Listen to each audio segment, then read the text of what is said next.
The View co-hosts want to see Donald Trump get thrown in jail. Roll it. To make a point, to prove a point, put him in the clink. Oh, why not? Put him in the clink.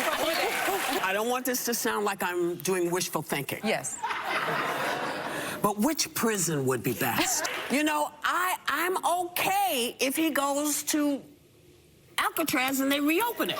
What about Guantanamo Bay? Well, it's just fine and dandy, isn't it?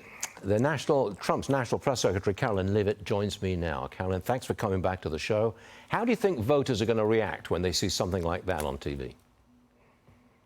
Voters do not agree with these despicable women on The View. They are wildly out of touch with the vast majority of Americans, and frankly, they should seek immediate help because voters are going to re-elect President Trump back to the White House very soon because voters see these trials that are being brought forward against President Trump for what they are. They are sham show trials. They are election interference in an attempt to imprison President Trump. And the irony in all of this is that Joe Biden and the Democrats and these ladies on The View constantly say President Trump is the alleged threat to democracy, when in fact they themselves are wishfully thinking that President Trump will be imprisoned when he has not been convicted of any crimes. That is the real threat to democracy. Voters see that, and that's why President Trump continues his dominance in the polls, not just with Republicans and independents, but he's also picking up historic gains with Democrat constituencies such as African Americans, Hispanic Americans, and union workers. Well, Biden's lawfare strategy against Trump is running into some trouble.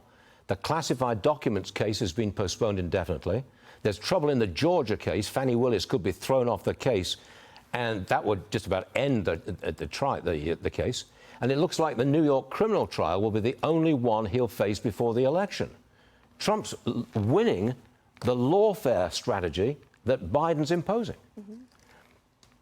Well, it's because we're fighting for truth in the courtroom every single day. And all we're asking for is fairness, because we know that President Trump is completely innocent of all of the alleged crimes that these Democrat prosecutors have concocted, many of which have colluded with the Biden White House, by the way, to bring forward against the president. The case in Georgia is now being overviewed by the appeals court, which is a huge win. We have long said that Fani Willis should be recused from this case because of her alleged misconduct. It's also our position the case should be dismissed entirely on the merits of the law. In Florida, Judge Eileen Cannon is simply ruling fairly to postpone the classified documents case. There are hundreds of thousands of documents that need to be reviewed. It's Jack Smith who is acting unfairly and trying to expedite this case ahead of the next election. And so we are asking for fairness in our justice system. And if there is any shred of that left, President Trump will be vindicated in all of these cases. He will win ultimately, and he'll win at the ballot box in November as well. As I look at the proceedings in the New York court,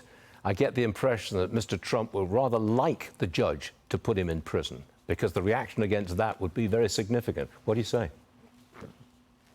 Well, certainly that would be a travesty of justice to watch the former president of the United States be incarcerated when he has never committed a crime. There would be an uproar across this country if that were to happen. But as President Trump has said, the Constitution comes first. They are violating his First Amendment right to even speak about this case with the unconstitutional gag order, and he's fighting it every step of the way. Thanks for joining us this morning. We always appreciate it. Come back and see us soon. Thank you. Thanks very much. Karoline Leavitt.